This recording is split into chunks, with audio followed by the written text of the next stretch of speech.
Thank you, Mr. Chair. Honorable members, honorables députés, nous avons le plaisir de nous...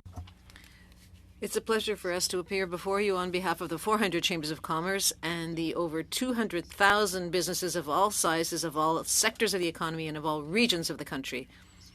The Canadian Chamber of Commerce's main concern today is the fact that the economic competitiveness of Canada is weakening, while our productivity has shrunk over 11 of the last 12 quarters.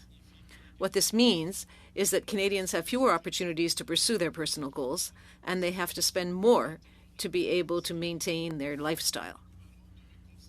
The government should consider businesses of all sizes as essential partners in our collective success, as being capable of stimulating investment and growth and of contributing to meeting the productivity challenge. The committee has already received our formal submission on C-59, which included 7 specific recommendations and proposed amendments. Today, we will focus our comments on investment tax credit, competition policy, and the digital services tax. First, Canada's new investment tax credits. Overall, the Canadian Chamber applauds new investment tax credit like the new CCUS ITC as a tool to unlock private sector investment in low-carbon economy. In order to maximize the impact of the clean technology manufacturing tax credit, we recommend they be refined to include intangible property and mine development investments. Further, we believe the clean technology ITC should be expanded to include pension plans similar to the fall economic statement inclusion of real estate investment trusts. We recommend expanding the eligibility of this tax credit to encourage investment in housing and commercial real estate that supports the decarbonization of Canada's economy. Given the current uncertainty around the permitting environment in Canada, we also recommend extending the timeline for phasing out the Clean Technology Manufacturing ITC and the Clean Electricity ITC in order to secure large investments within the Canadian mining, manufacturing, and electricity sectors.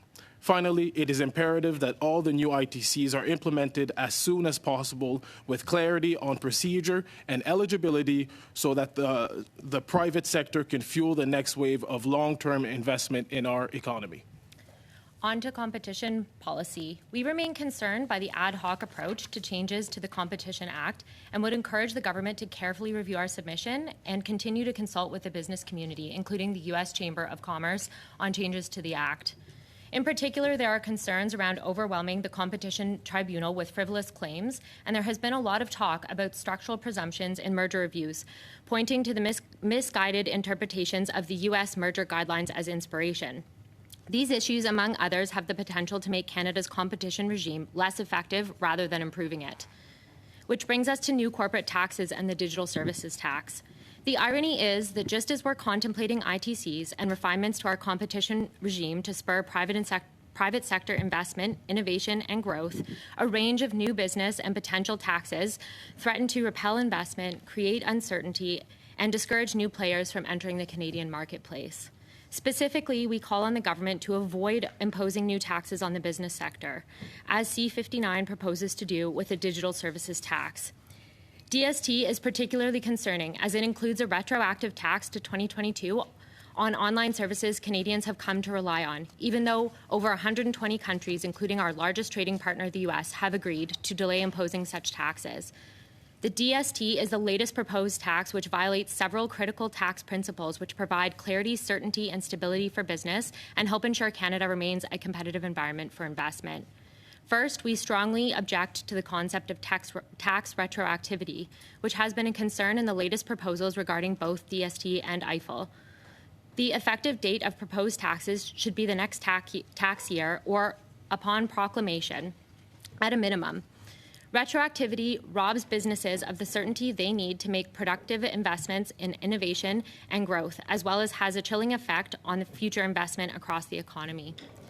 Second, we oppose any measure which will increase costs for businesses and Canadians when both are facing challenging economic headwinds. This new tax will affect far more than just large multinational corporations. If enacted, the DST will ripple across the Canadian economy to affect many small and medium businesses and hurt Canadians. In fact, this tax will disproportionately impact businesses with low profit margins because, unlike corporate income taxes, digital services taxes are levied on revenues rather than profits. As a result, there is a disproportionate tax burden being placed on companies with low profit margins, such as the online travel sector. Finally, we must sound the alarm that successive administrations in Washington have signaled that enacting a DST could provoke damaging trade retaliation, potentially against key sectors of the Canadian economy.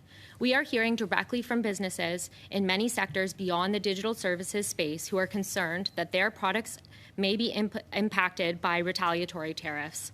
At a very minimum, we call for the punitive and retroactive application of the DST to be cancelled, and the introduction of a safe harbor for low-margin businesses similar to OECD Pillar 1, Amount A, in which there is a safe harbor provision. Bill C-59 and the forthcoming Budget 2025 presents an opportunity for decisive action. We encourage Ottawa to adopt pro-growth policies that invigorate Canada's economy instead of regressive taxes. Thank you. Yeah. Thank you.